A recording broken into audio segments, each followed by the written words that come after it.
Thank you, ma'am, for addressing us today and for your kind words. I'd now like to invite Shri P. Ravikumar to say a few words. Morning to all of you. Mrs. Ratidhandania, Manjari Jalan, Revati Raju, and my fellow chief guest, Mrs. Jija Madhavan Hari Singh.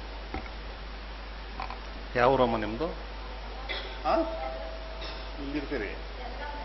ಇಲ್ಲೇ ಇರ್ತೀರಿ ಬೆಂಗಳೂರಲ್ಲಿ? ಗಂಡ ನೀವೊಬ್ಬರೇ ಇರ್ತೀರಿ ಇಲ್ಲಿ?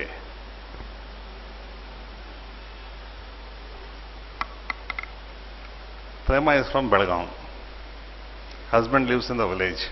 She is alone here. This is the problem which we find here in peculiar in Karnataka.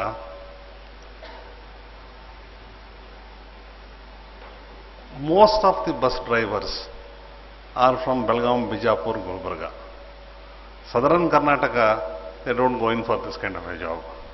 Not only she, most of the male bus drivers are from that area.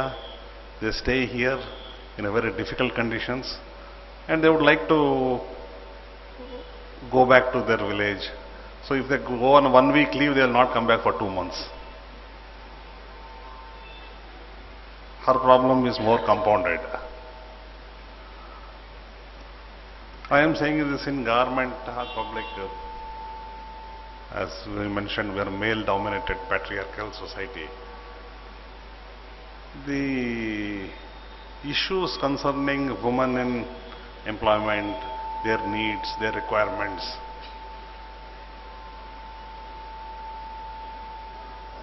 one is not empathetic to it. I realized when we went to some depot, we have a large number, about more than 1,500 conductors, women conductors here.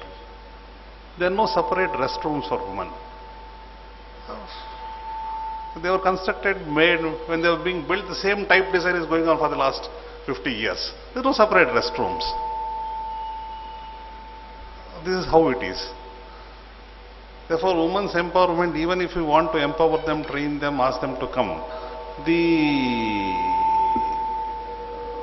environment in the job ensures that they are not very much interested, or they are treated not on par and not given the facilities. So they also quit. Now coming back to this empowerment. See, government, we have lot of schemes for Women's Development Corporation, Women and Child Welfare Department. But when you think of women and training, first thing they think about some pickle making, tailoring. These are the things. That's all. You treat hundreds of people in tailoring, hundreds in pickle making. We don't know what happens to them. No follow-up. Obviously, they were things we were taught a few years ago, but things are changing now. I was talking to Mr. Prabhat Kumar from the G4 Securitas. Following up with what I had discussion with Mrs. Ratidhandania. Now the need for women in various sectors, particularly say in the education sector, transport, front office, security, where large number of women, girl children are there. We have girls hostels with male wardens. They're there. The male wardens. They are purely girls high school. We have residential schools with males. There are no females there at all. No female warden, no female cooks, nothing. This is how it is happening. Now these are the areas where we should have with the, now that the flow has started this training with agencies like G4 Securitas. We should develop a cadre of women who can be, who are available. Now in many places, even if you want, we are not available. And we think that they are not available. Now I learned from him that there are a large number of women who have been trained, and they have got ample opportunities. But these are required. Schools, we find all kinds of complaints against bus drivers, and then ill treatment of children, not only female, girl children, even boys, small kids, they are ill-treated. If we have women drivers coming in sufficient numbers, at least there could be some kind of confidence that they will be taken care of. That is, I think, the need of the hour. Whatever is required from our side, particularly for giving more preference to women for, say, auto rickshaws, permits, having them as bus drivers, to encourage them, from our government side, we will fully welcome that and we will support it.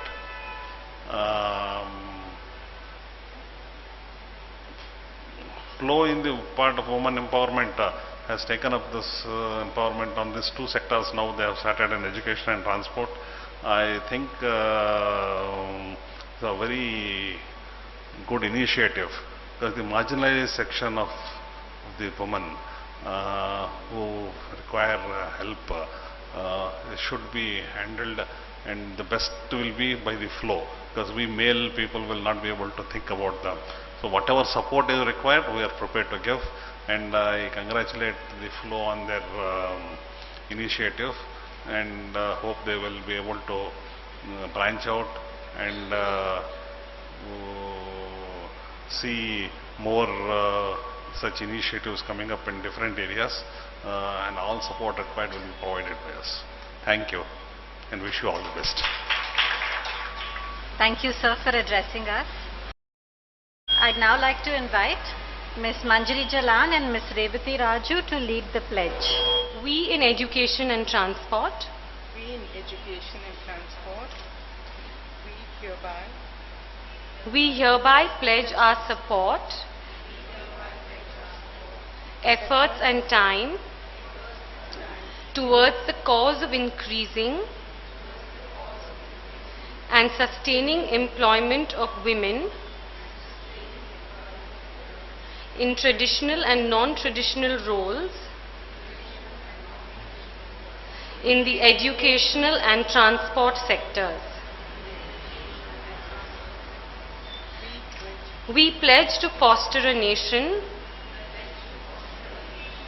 where the advancement of women and girl children will be a national priority, and where their contributions will be nurtured and recognized